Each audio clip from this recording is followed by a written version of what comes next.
Hello everyone, in this tutorial I'm going to show you how you can brighten your highlights without overlapping your previously lightened hair while still brightening the previously lightened hair. I will also be showing you another way to shadow root.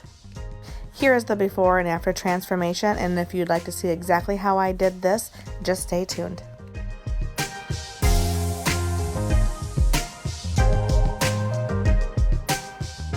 So first of all, I would like to apologize for the poor filming quality. I was not expecting to film her color, and I did not have my actual camera with me, so I used my phone and I propped it up as high as I could, but you'll get the gist of it. Now, the reason why we are not overlapping, if you look at the before picture, she just is actually feeling like her hair is dry. It's winter time in Michigan, and you know, it takes a toll on hair. Her hair has been lightened, and then she had lowlights a while ago, and then she got lightened back up in a process. She's in many of my videos. I'll probably link them below. And don't get me wrong, her hair is decently healthy, and she is, you know, it's very easy to take her blonde, but I don't want to overlap that lightener. What's the point? I can brighten her easy in the sink with a clarifying shampoo and the right toner, and just as you see in the after picture, we got her bright. Now, so she does want to be brighter though, right? So how do we do that without running it through the ends of the hair? She still has a lot of her natural running through her root and mid shaft, and we have to lighten those, but I don't want to overlap the highlights we had applied last time, but still I want to lighten the natural that she still has in her mid shaft. But first, if you notice right here, I just want to say I have a bowl of lightener and I have a bowl of conditioner. And the lightener is what I'm applying to her regrowth, and all the conditioner is what I'm applying to the end of the foil because I'm also going to do a shadow root in between the foils. That's right, I'm not going to do a shadow root after the foils are rinsed out. I'm going to do a shadow root in between. That way she's still bright but has that shadowy root look. So getting on with the foiling. Now you're going to see me apply the lightener to the regrowth. I am using Blonde Dimensions with 20 volume to begin in the back, and then I weaved out her natural hair color, set it to the side. That's what I pulled to the left. On the ends of her hair that's blonde, I applied the conditioner to stick it to the foil. Now I'm applying another foil, therefore I can lighten her natural ends that need to be brightened. That way it's separated from the hair that I don't want to have lightened. She's going to have a bit of foil in her hair, but you know, you gotta do what you gotta do. We are only doing a partial on her. Her hair took me 2.5 hours to even do this half head because she has a lot of hair. It's finer, but it's extremely, extremely dense, and I want a nice soft regrowth. So her weave is very, very fine, but we stick with just a half head every other time, and then sometimes I'll even just do like a balayaging pieces underneath just to add a little bit of brightness. Because if I were to do her whole head with these very fine highlights, we'd be here for 5 hours. And this is an evening appointment. She works during the day. I worked all day long. That was not ideal for our situation. However, she got bright enough just doing what we did. Now, just know if you see me painting on anything that's already blonde, it is conditioner. It is not lightener. I do drag down the lightener over previously lightened hair if it's still in that yellow phase, and that's fine. But right now, this is just conditioner laying over that foil. Now I'm applying the lightener to the hair that's brown. And if those ends are blonde, then I just slap conditioner over top of it, fold it partway up just to cover that, and then fold it the rest of the way up. Now around the hairline. I want to make the hairline very, very, very fine. I have a video on how to highlight the hairline seamlessly. I can post right here in the card, and I'll post it below. But first, I'm going on an angle for her. Now, most of the time, if people have triangle hairline, I go on either side. A couple foils on the left, a couple foils on the right.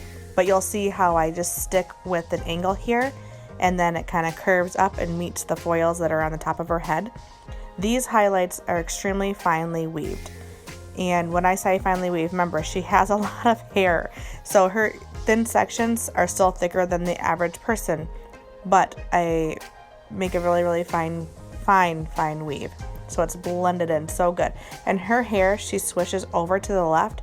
So then when she does do that left swoosh, you'll see the brightness right there.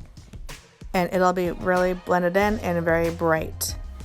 You'll see at the end of this video, I will show you a picture of her hair styled and swooshed over. So now when I get a few back, we have to weave out some old highlights and put in some fresh highlights next to it. And then right there, there's conditioner and the left side is lightened. So I'm just gonna fold it up carefully. The foils are wide enough that I can do that and that won't overlap. Now onto her side. She has a really strong part line where there's lots of divots in there. So right above her ear is where I'm going to put the first one. Normally a lot of people will put them on the angle, which I do most of the time when they have a long enough stretch there. But she doesn't. Her part line's not like that. So I like to follow the part line, and I want to make sure it's bright above the ear. I make sure I get really up into that corner along her hairline. It'll be fine. And then you'll see me start angling where you can see where her part line goes in. That's where I'm going to put my angled foils. Right here, I started angling up towards the top of the head. And again, whenever you see me separating the hair on two sides of the foil, that's just because one side is going to be conditioner, one side's going to be lightener.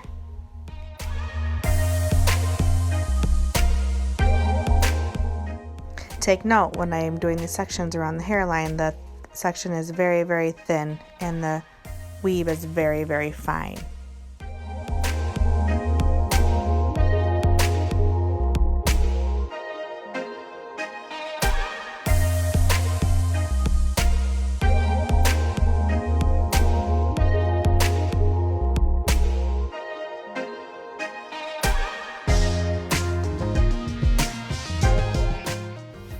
After I'm done applying all the foils, I do go underneath and add just a few foils there.